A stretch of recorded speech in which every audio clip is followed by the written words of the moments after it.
అందరికీ నమస్కారం. Welcome to untold history Telugu channel. ఎవడు వాడు, ఎచటి వాడు, ఇటు వచ్చిన హమాస్ వాడు, కండబలం గుండెబలం కబలించే దుండగీడు, మానధనం ప్రాణధనం దోచుకునే దుండగీడు, తరిమి తరిమి కొట్టరా, తగిన శాస్తి చేయరా అంటూ అక్టోబర్ 7వ తేదీన హమాస్ ఇజ్రాయిల్ పైన జరిపిన నీతిమాలిన చండాలమైన దాడి తర్వాత ఇజ్రాయిల్ ఒక ఏడాది నుండి వారిని తరిమి కొడుతూనే ఉంది. వారి దేశం నుండే వారిని తరిమి కొడుతోంది. రుద్ర జటోద్భవాయ చ సర్వశక్తి స్వరూపిణే భయానక ఘోరాయ వీరభద్రాయతే నమః అన్న దక్షయజ్ఞంలో భయంకర రూపంతో ఉద్భవించిన వీరభద్రునిలాగా ప్రతిక్షణము నరకడమే, మరుక్షణము మరణమే, కత్తికి యమదాహమే, మీ కుత్తుకది మోక్షమే అన్నట్టుగా ఇజ్రాయిల్ ఎడతెరిపి లేని యుద్ధం చేస్తోంది. గాజాలోనైతే ఇజ్రాయిల్ విధ్వంసకాండ చూస్తే నిజంగా కళ్ళు తిరిగిపోతాయి. అసలు కొన్ని విజువల్స్ అయితే మనం చూడలేం. అక్కడ చస్తున్నది ఎవరు అనేది పక్కన పెడితే ఎందుకు వీరు ఇలా తగలబడిపోతున్నారు అన్న హృదయ వేదన కలుగుతుంది. ఇంతా చేసి హమాస్ ఏం పీక్కోగలిగింది? తన ఇల్లు తన వాకిలి తనే పీకేసుకుంటోంది కదా. ఈ మాత్రం అంచనా ఎందుకు వేసుకోలేకపోయింది ముందుగా అని అనిపిస్తుంది. ఒకసారి హమాస్కి కేంద్రమైన గాజాని చూస్తే గాజా ఎలా కనబడుతుంది? గాజా మ్యాప్ని ఇచ్చాను చూడండి ఫ్రెండ్స్. గాజా పూర్తిగా ఇజ్రాయిల్ ఒడిలో కూర్చుని ఉన్నట్టుగా ఉంటుంది. కోడిపిల్ల గొంతు పిసికి చంపినట్టు చంపేసేంత చిన్నగా ఇజ్రాయిల్కి అతుక్కుని ఉంటుంది. మరి ఎందుకు అంత బీభత్సం చేసింది? అక్టోబర్ 7వ తేదీన అలా చేసి తప్పించుకుని ఎక్కడకు పోగలను అనుకుంది. తర్వాత ఇజ్రాయిల్కి గాజాని అష్టదిగ్బంధనం చేయడం ఎంత సులువు. పీక పట్టుకుని పిసికేస్తుంటే కొన ఊపిరితో విలవిలలాడుతోంది. ఇప్పుడు ఏది ఎవరూ వచ్చి రక్షించడం లేదు కదా దానిని. తాము ఇజ్రాయిల్పై ఇంతటి నీచానికి దిగి ఉండకూడదు, దిగితే ఇలాగే జరుగుతుంది అని ఎందుకు ముందుగా అంచనా వేయలేదు అసలు? సరే, ఇజ్రాయిల్ పైకి వెళ్లారు, కొన్ని మిసైల్స్ని వేసి ఇజ్రాయిల్తో యుద్ధానికి దిగితే మరోలా ఉండేదేమో. కానీ ఇజ్రాయిలులోని సాధారణ ప్రజలను చంపారు, ఆడవారిని అసహ్యకరంగా చెరిచారు, 251 మందిని బంధించి పట్టుకు వెళ్లారు. ఎవడు చేసిన కర్మ వాడనుభవించగా ఎప్పుడైనా తప్పదన్నా అన్నట్టు ఇప్పుడు అనుభవిస్తున్నారు. కానీ హమాస్ ఎందుకు ఇంత అనాలోచితంగా ఇజ్రాయిల్పై దాడికి దిగింది అంటే దీని వెనక ఒక బలమైన కారణం ఉంది. నిజంగా ఇది చాలా ఆశ్చర్యకరమైన కారణం. ఈ ఆశ్చర్యకరమైన కారణం ఏమిటి అంటే అబ్రహామిక్ అకార్డ్స్ పీస్ అగ్రిమెంట్. మనం ఈ అబ్రహామిక్ అకార్డ్స్ పీస్ అగ్రిమెంట్ని గురించి తెలుసుకుంటే ఓహో ఇదా సంగతి, ఇందుక హమాస్ ఉన్నట్టుండి అకస్మాత్తుగా ఇంత ధైర్యం చేసి తెగబడింది అని అర్థమవుతుంది. అబ్రహామిక్ అగ్రిమెంట్ అనేది Israel, United Arab Emirates and బహ్రెయిన్ల మధ్య కుదిరిన శాంతి ఒప్పందం. 2020 సెప్టెంబర్ 15వ తేదీన ఈ 3 దేశాలు కూడా ఇందు గురించిన అగ్రిమెంట్ పైన సంతకాలు చేశాయి. అగ్రిమెంట్ యొక్క ప్రధానమైన ఉద్దేశాలు ఏమిటి అంటే, 1 శాంతి సుస్థిరత సాధించడం. అంటే మధ్యప్రాచ్యం ఎప్పుడూ హింసాత్మకంగా ఉంటుంది కాబట్టి ఇక్కడ శాంతి సుస్థిరతలను సాధించడం. 2 వాణిజ్యం మరియు పెట్టుబడుల ద్వారా 3 దేశాల మధ్య ఆర్థికాభివృద్ధిని సాధించడం. 3 ఒకరి టెక్నాలజీని ఒకరు మార్పిడి చేసుకోవడం ద్వారా డెవలప్ని సాధించడం.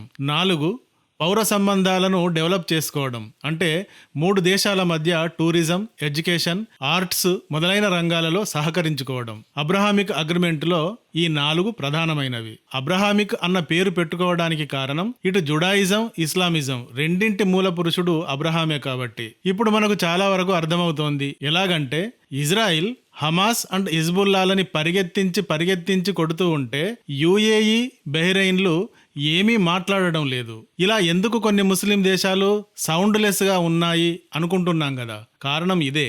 వీటి మధ్య శాంతి ఒప్పందం, సహకార ఒప్పందాలు ఉన్నాయి. ఈజిప్టు, జోర్డాను, సౌదీ అరేబియా లాంటి కొన్ని దేశాలతో యుఎస్కి తీవ్రస్థాయి మిత్రత్వం ఉంది. ఈ కారణంగా ఈ దేశాలన్నీ సైలెన్స్గా ఉంటున్నాయి. హమాస్, హెజ్బుల్లా, ఇరాన్లకు సహకరించడం లేదు.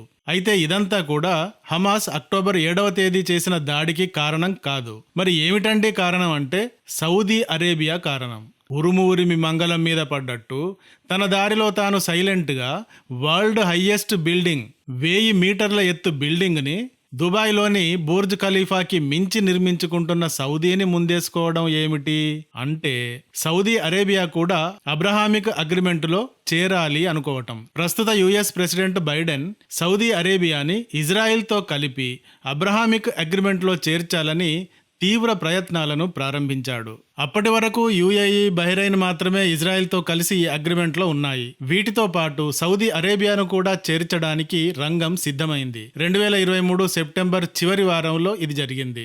మధ్యప్రాచ్యంలో నిరంతరం రావణ కాష్టంలా యుద్ధాలు చెలరేగుతున్నాయి. కాబట్టి సౌదీ అరేబియాను కూడా ఈ అబ్రహామిక్ అగ్రిమెంట్తో జాయిన్ చేస్తే చాలా వరకు శాంతిని ఇక్కడ సాధించినట్లు అవుతుంది అని యుఎస్ వైట్ హౌస్ చాలా సార్లు ప్రకటించింది. సో 2023 సెప్టెంబర్లో సౌదీ అరేబియా ఈ అగ్రిమెంట్లో చేరడానికి వేదిక కూడా సిద్ధం చేయడం జరిగింది. ఇలా చేయడం వల్ల ఏం జరుగుతుంది? ఇరాన్కు వ్యతిరేకంగా ఇది ఒక రక్షణ కవచంగా మారుతుంది. ఇలా అని ఎవరన్నారు అంటే కానీ మానింగ్ అను యుఎస్ ప్రతినిధి. ఈమె బహాటంగానే ఈ విషయాన్ని ప్రకటించింది. ఏ విషయాన్ని అంటే ఈ అగ్రిమెంట్లో సౌదీ అరేబియా చేరడం వల్ల ఇది ఇరాన్కు వ్యతిరేకంగా ఒక రక్షణ కవచం అవుతుంది అని. ఇక్కడ మన దేశంలోని వారు కొందరు, అంటే భారతదేశంలోని కొందరు, అటు ఇరాన్ వాళ్ళు తమవారే, ఇటు సౌదీలు తమవారే అన్నట్టుగా మాట్లాడుతూ మనతోనే రివర్స్గా ఉంటారు. మన పక్కనే ఉంటూ మనతోనే రివర్స్గా ఉంటారు. కానీ అక్కడ ఇరాన్ గ్రూపు వేరు, సౌదీ గ్రూపు వేరు. సౌదీ అరేబియా అండ్ యుఎస్లకు మధ్య గాఢమైన ఫ్రెండ్షిప్ ఉంది. 1951 నుండి ఈ ఫ్రెండ్షిప్ నడుస్తూ ఉంది. సౌదీ అరేబియా అత్యధిక ఎగుమతులు యుఎస్కే చేస్తుంది. సో అందరికీ తెలిసిన విషయమే ఇది. సౌదీ యుఎస్లది విడదీయరాని స్నేహము అని. 2020లో బహ్రెయిన్ యుఏఈలతో అబ్రహాం అగ్రిమెంట్ చేసుకున్న తర్వాత 3 ఏళ్లకు యుఎస్ తీవ్రస్థాయి ప్రయత్నంతో సౌదీని ఇందులో చేర్చడానికి రంగాన్ని సిద్ధం చేసింది.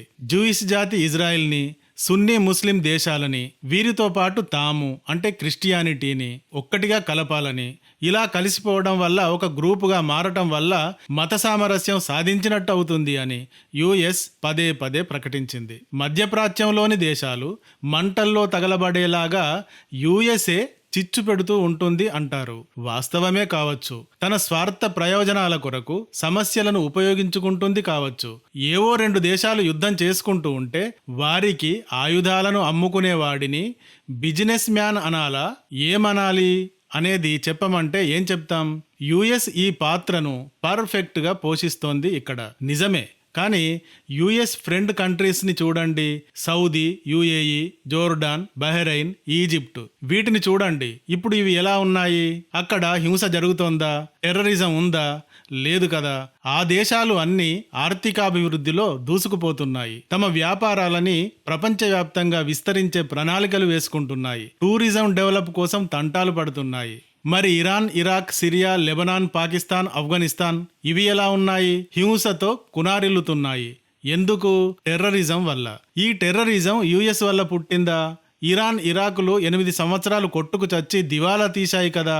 అందుకు ఎవరు కారణం? పాకిస్తాన్, ఆఫ్ఘనిస్తాన్లు కొట్టుకుంటున్నాయి. వీరికి ఎవరు కారణం? అన్నింటికీ అమెరికాయేనా కారణం? నో. అమెరికా ఈ అన్నింటినీ క్యాష్ చేసుకుంటుంది, బిజినెస్ చేస్తుంది. ఇందులో సందేహం లేదు. అందుకని సమస్య టెర్రరిజంది.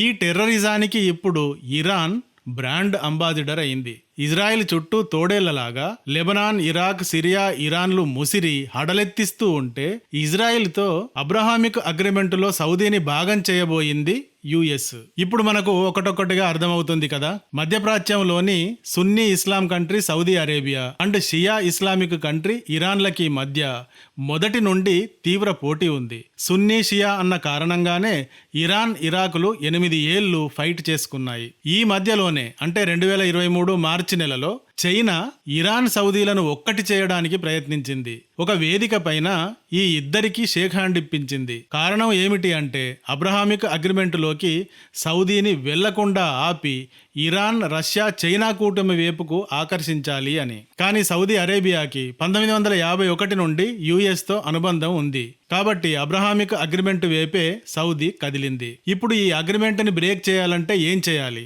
సౌదీ, ఇరాన్లు కలుస్తాయి, మా బలం పెరుగుతుంది అని గోతికాడి నక్కల్లా ఎదురు చూసిన హమాస్ మొదలైన టెర్రరిస్టు గ్రూపులకు సౌదీ నిర్ణయం భయాన్ని కలిగించింది. ఇజ్రాయెల్ని ఇక ఎప్పటికీ ఏమీ చేయలేము అన్న భయం అది. ఈ కారణంగా హమాస్ తెగించి అక్టోబర్ 7వ తేదీన ఇజ్రాయెల్పై అంత దారుణంగా నీచమైన దాడిని చేసింది. ఇంకేముంది? భయానక యుద్ధం మొదలైంది. ఇరాన్, హమాస్లనే కాకుండా గాజా ప్రజలని కూడా ఈ అగ్రిమెంట్ని ఆపడం కోసం నరబలి ఇచ్చింది ఇరాన్ అని దీనివల్ల అర్థమవుతుంది. లెబనాన్ ప్రజలని, హిజ్బుల్లాస్ని కూడా వీరితో పాటుగా బలిచ్చింది. చూశారా?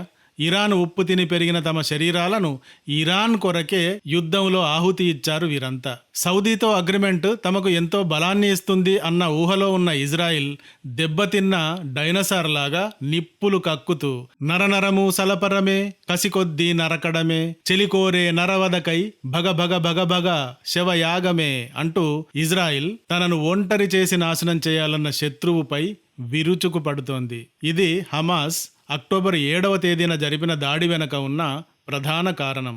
ఇక దీనివల్ల హమాస్ ఏం సాధించింది, వీరిని ముందు పెట్టి ఇరాన్ ఏం సాధించబోతుంది అనేది ప్రశ్న. ఈ వీడియో కానీ నచ్చితే ఒక లైక్ ఇవ్వండి. అలాగే ఇంతవరకు మా ఛానల్కి సబ్స్క్రైబ్ చేసుకున్నట్టయితే వెంటనే సబ్స్క్రైబ్ చేసుకోండి. ఇలాంటి వీడియోల నోటిఫికేషన్స్ కొరకు బెల్ ఐకాన్ని కూడా క్లిక్ చేయండి. Thank you for watching.